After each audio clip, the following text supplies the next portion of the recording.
Look, guys, we're announcing historic investment in America's railroads. I've been talking about this for a long time, I know. But finally we're getting it done. More than $16 billion, 16 with a B, billion dollars here in the Northeast Corridor.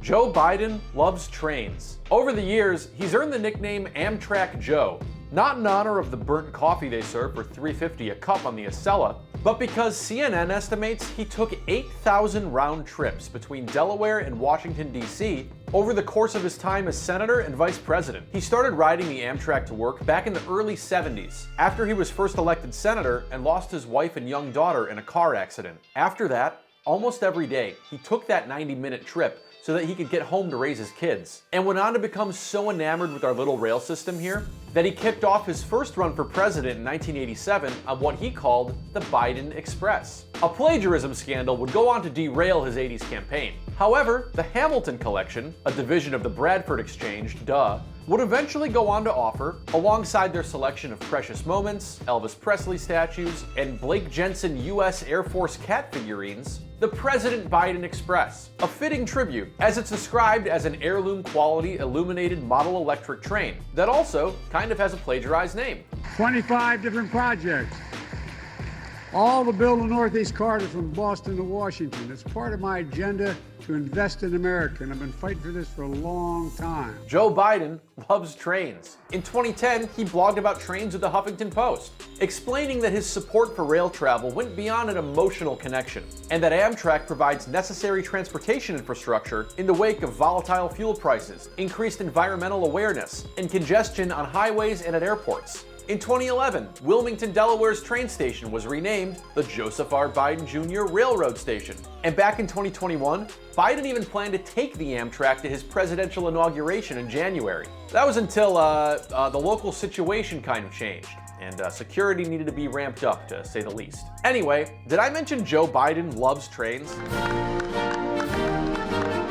This is the president on Monday at an event in Delaware.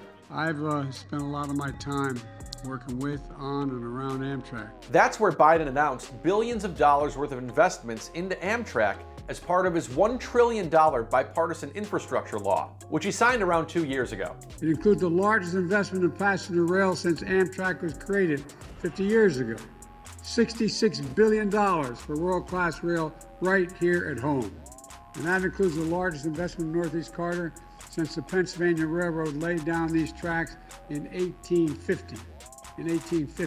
Fully electrified trains on this corridor emit 83% less greenhouse gases, by the way, than driving your car. 72% less greenhouse gases than taking a plane. And as part of this event, the president announced that $16 billion worth of investments will go into trains across the Northeast Corridor. Over 2,200 trains run in this corridor every single day, serving 800,000 passengers.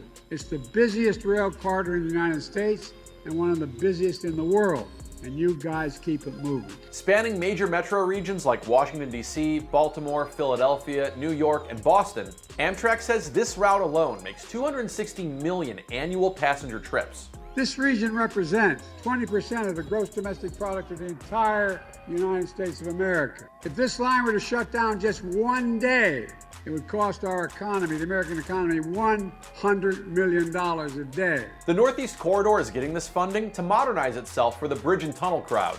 And I mean that literally, it's improving bridges and tunnels. But this line has tunnels and bridges that are over 100 years old.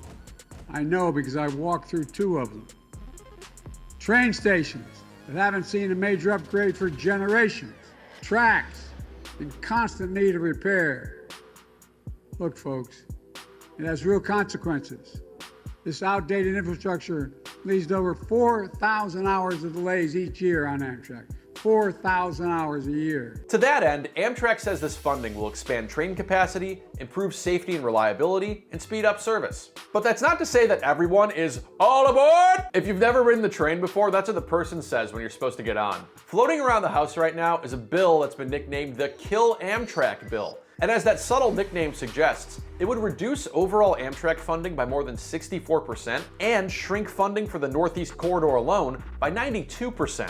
The Rail Passengers Association, the country's largest advocacy group for people who ride the train, says that this bill would impact 20 million passengers nationwide, place jobs at risk, and put an end to all these infrastructure projects. As of right now, the bill is still being considered in the House. And Biden used his support for all things train to draw a contrast to his likely Republican opponent, Donald Trump. Folks, meanwhile, our MAGA Republican friends in Congress are proposing to slash Amtrak's budget.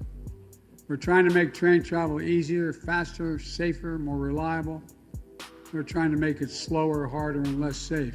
Mr. Trump's political movement has not only long been affiliated with the so-called Trump train, but there was an incident in 2020 in which a bunch of cars, which are not trains, came together as a Trump train to surround and harass a Biden campaign bus in Texas. This whole thing just led to the city of San Marcos to pay out $175 grand as part of a settlement to four of the people who were on that bus. That Hamilton collection behind the Biden Express also sells a version of the President Donald Trump Express. Though if you're looking for something a bit more festive for the holiday season, Etsy's got Trump on the stump. It's basically Elf on the Shelf if he was facing 91 felony charges.